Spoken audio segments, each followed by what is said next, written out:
RSS के गुंडों ने कश्मीरी और सिख कौम के लंदन में भारतीय हाई कमीशन के बाहर एहतजाजी मुजाहरे में हंगामाराई की और परम मुजाहिरीन को तशद्दुद का निशाना बनाया। इन ख्यालात का इजहार लंदन में सिख रहनुमाओं ने हंगामी प्रेस कॉन्फ्रेंस में किया। मजीद तफसीलात जानते हैं bureau chief UK Ghulam Hussain Awan की इस रिपोर्ट में।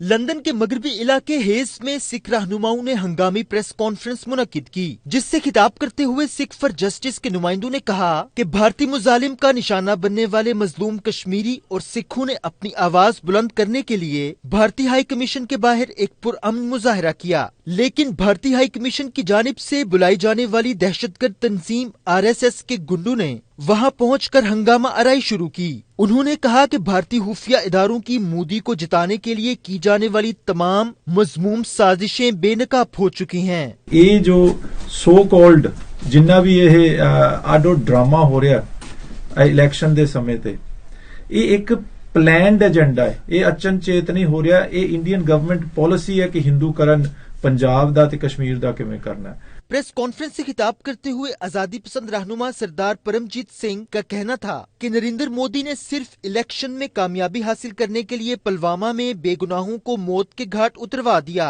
गुजारा हो रहा इंडियन हाई कमीशन के बाहर असी बेनती करते हैं सारिਆਂ ਨੂੰ कि जो ये फिरका प्रस्त इंडियन हुकूमत है ਇਹਦੇ ਖਿਲਾਫ ਸਾਰਿਆਂ ਨੂੰ ਵੱਧ ਚੜ ਕੇ ਉਸ ਮੁਜ਼ਾਹਰੇ ਵਿੱਚ ਹਿੱਸਾ ਲਓ। ਸੋ ਲੜਨਾ ਲੁੜਨਾ ਜਿਹੜਾ ਆ ਉਹਨਾਂ ਦੇ ਵੱਸ ਦੀ ਗੱਲ ਨਹੀਂ ਹੈਗੀ।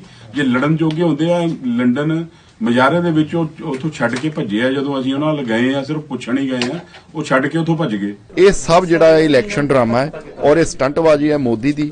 ਸੋ ਇਸ ਤਰ੍ਹਾਂ ਦੀਆਂ ਹਰਕਤਾਂ ਇਹ ਹਮੇਸ਼ਾ ਜਦੋਂ ਇਲੈਕਸ਼ਨ ਨੇੜੇ ਆਉਣ ਵਾਲੀ ਹੁੰਦੀ ਹੈ, ਚਾਹੇ ਹਿੰਦੁਸਤਾਨ ਦੀ ਕਾਂਗਰਸ ਸਰਕਾਰ ਹੋਵੇ ਚਾਹੇ BJP ਹੋਵੇ, ਇਹ ਇਦਾਂ ਦੀਆਂ ਹਰਕਤਾਂ ਕਰਦੇ ਰਹਿੰਦੇ। ਸੋ ਮੈਨੂੰ ਤਾਂ ਇਦਾਂ ਲੱਗਦਾ ਇਹ ਬਹੁਤ ਫਨੀ ਵੀ ਹੈ ਔਰ ਹਿੰਦੁਸਤਾਨ ਦੇ ਲੋਕਾਂ ਨੂੰ ਵੀ ਸਮਝਣਾ ਚਾਹੀਦਾ ਹੈ। प्रेस कॉन्फ्रेंस से सरदार गुरप्रीत सिंह, सरदार दीपिंदरजीत सिंह, सरदार मनप्रीत सिंह, सरदार गुरचरण सिंह और ओवरसीज पाकिस्तानी वेलफेयर काउंसिल के चेयरमैन नईम अब्बासी ने भी खिताब किया। उनका कहना था कि इस वक्त पंजाब, तमिलनाडु, हैदराबाद और गुजरात समेत भारत की 13 रियासतों में इलेहदगी पसंद तहरीकें शुरू हो चुकी हैं। कैमरा टीम के साथ गुलाम हुसैन अवान, 92 न्यूज, लंदन।